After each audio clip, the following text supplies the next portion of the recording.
I don't know why. If I'm my own best doctor, but I'm 62, and since I I know why. Because I lost control of my life when I lost my income and ended up on this fucking pavement. I don't have control of my life right now. That's why my nerves are freaking out. I don't have anything going. But if you, okay, so you grew up as a surfer. So if I can put it back in gear, I'm in neutral. Hell, Actually, hey, I'm almost in reverse. Before we do our yoga, have a seat. Okay. I'll get you, because I'm hyping you up. I know you. And I love it. But let me ask you this. Okay. You grew up in Malibu, Surfing, and you grew up in this beach house. You grew up in a surf house, right. And so that had to bring you a lot of peace to be on that water. No, I used to free dive for lobster by myself all the time. Right. My biggest lobster, 13 pounds. You're the real life I've got Matthew McConaughey. Thousands of 8-pound lobster. I dove by myself. You want to talk peace and quiet? Have you ever free dive? I use everything but the tank. And when you're at the bottom, you can hear the sand rolling back and forth. Right. So you want to talk meditation? Here's what I'm telling you, Sam. That is your yoga that you don't do anymore. So is that what I should think about as in a yoga to try to relax myself? Because that is a piece of. You got to do it for like my peace. Your nervous system and what you're describing to me. You got to do that for like 4 hours, 5-6 hours a day. Wow. So we're gonna do a meditation right now. Okay. It's from Ram Dass. It's called I Am Loving Awareness. Okay. And he just died. This guy was a big academic. He's a Jewish guy from New York. And this guy got on the spiritual path, and he became a yogi and became well, yoga just like it came at the right time in the right place. Well, right after the hippies. The hippies brought 60s. That's all the same thing. Right. It's you know what it is? You know what the hippies brought to America? Mindfulness. Because you had the American politician and the American business industry driving this culture, and it's too fast paced. This shutdown, this quarantine right now, in my opinion, is helping the planet to reset. The carbon emissions have been reduced. The food. People don't realize how much pollution in a semi-truck just to get your food. And I used to grow on the sunrise and sunset. These skies were orange. They're in orange. I can't believe you're 62, man. I got a video right here. I'm doing a little video of you. You look like you're. And I look terrible. How's your hair? On the street. How's your hair? You got a lot of hair?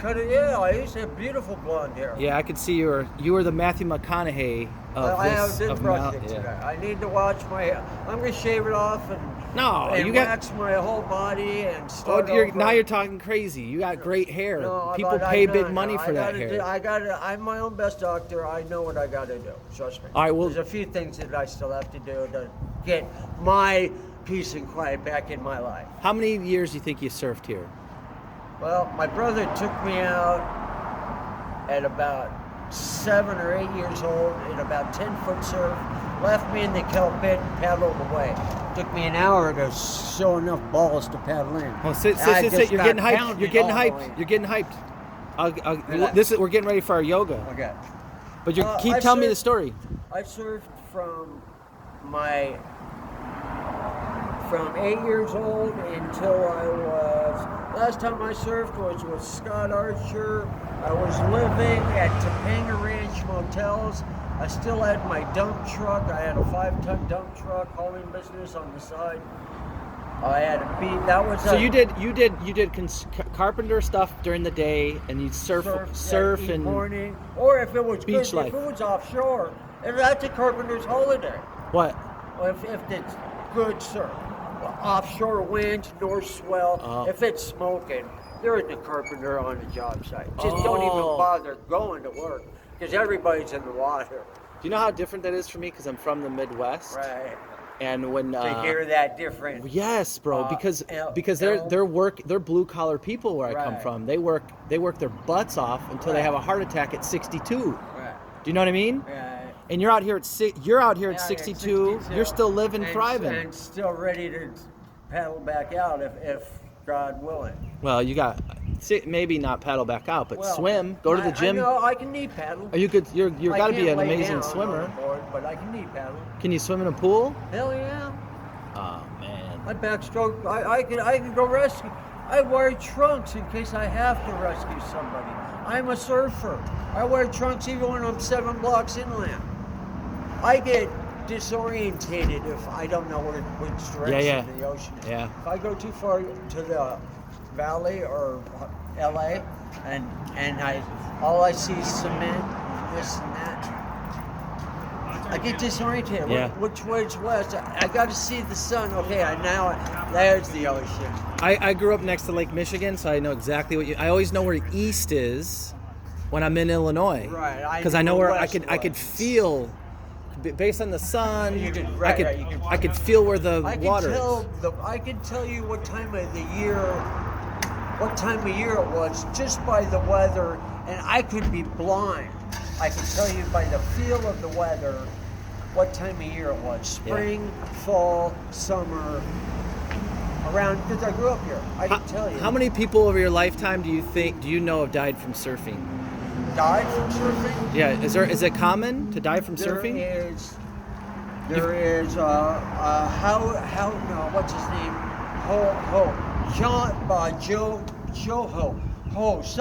Ho. He just died at Tollian in Northern California. It's 50-foot only wave. They use jet skis to pull you into the wave.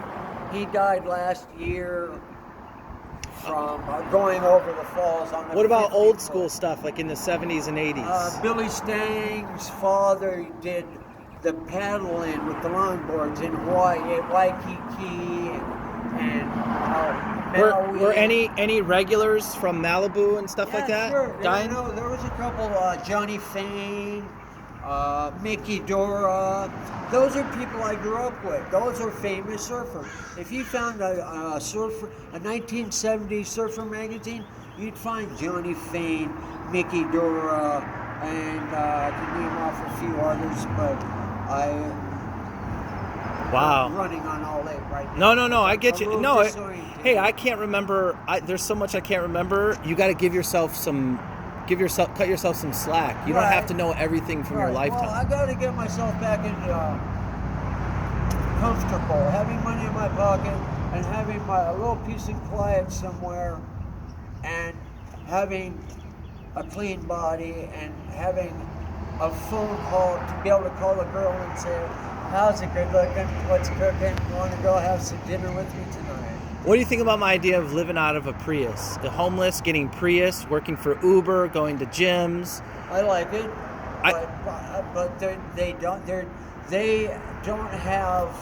They were born. Most of these homeless were born in a barn. If you watch them eat, they eat with both hands. When they're done, they throw the trash over here. They get up and they walk away. Yeah, but are you sure?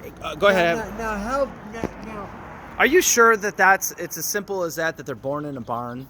No, because you don't have a day. You're an old surfer. You don't have a day where you just throw your stuff because you're pissed at the world. And you pick up after. I pick up after. I like clean. Yeah, I'm with you on that. I think that's. I'm having a problem with that right now. Hey! Okay, we'll do our meditation.